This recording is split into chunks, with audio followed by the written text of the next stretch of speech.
بسم اللہ الرحمن الرحیم۔ اللہم صلی علی سیدنا محمد وعلی آلہ واصحابہ وبارک وسلم علیہ۔ السلام علیکم ورحمۃ اللہ وبرکاتہ۔ آج میں آپ لوگوں کو اپنی اس ویڈیو میں ایک مبارک درخت کے بارے میں بتاؤں گی کہ جس کا ذکر قرآن پاک میں بھی آیا ہے اور اس کی برکت کی دعا حضرت محمد صلی اللہ علیہ وآلہ وسلم کے علاوہ 70 انبیاء کرام علیہ السلام نے بھی کی۔ قرآن مجید میں مبارک درخت سے مراد زیتون کا درخت ہے۔ طوفان نوح علیہ السلام کے بعد یہ سب سے پہلا درخت ہے جو زمین پر اگا، اور سب سے پہلے جہاں اگا وہ کوہ طور ہے، جہاں حضرت موسیٰ علیہ السلام خدا سے ہم کلام ہوئے۔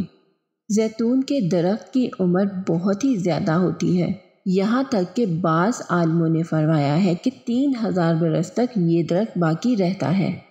حضرت عبداللہ بن عباس رضی اللہ تعالیٰ عنہ نے فرمایا کہ زیتون میں بہت سے فوائد اور منفعتیں ہیں۔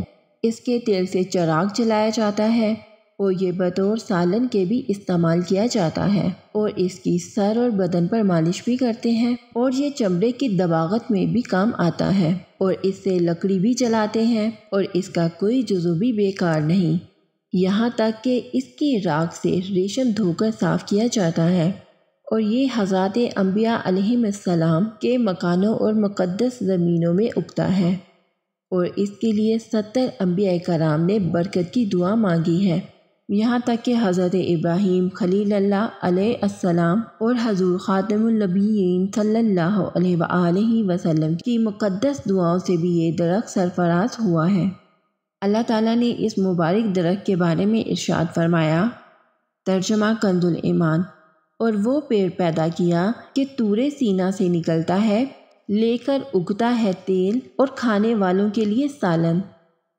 سورہ مومنون آیت نمبر 20۔ دوسری جگہ فرمایا، ترجمہ کنز الایمان، روشن ہوتا ہے برکت والے پیڑ زیتون سے، جو نہ پورب کا نہ پچھم کا۔ سورہ نور آیت نمبر 35۔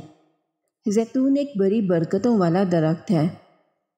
یوں تو ہر جگہ یہ درخت بغیر کسی محنت اور پرورش کے ہوتا ہے، لیکن خاص طور پر ملک شام اور عام لوگوں پر ملک عرب میں بکثرت پایا جاتا ہے، اور ان مقامات پر اس کا تیل بھی لوگ کثرت سے استعمال کرتے ہیں، یہاں تک کہ مکہ مکرمہ میں گوشت اور مچھلی بھی اسی تیل سے تل کر لوگ کھاتے ہیں۔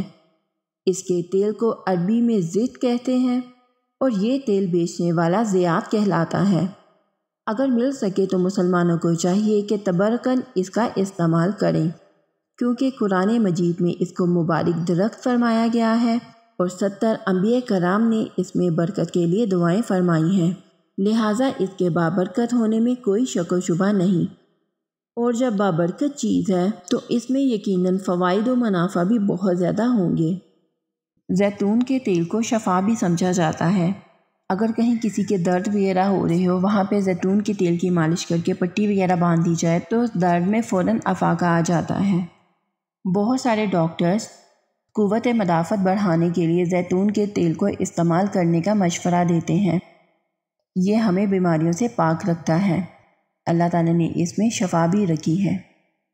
ویڈیو کو صدقہ جاریہ سمجھ کر آگے شیئر کرنا مت بھولیے گا۔ ملتے ہیں اگلی ویڈیو میں، تب تک اپنا خیال رکھیے گا۔ اللہ حافظ۔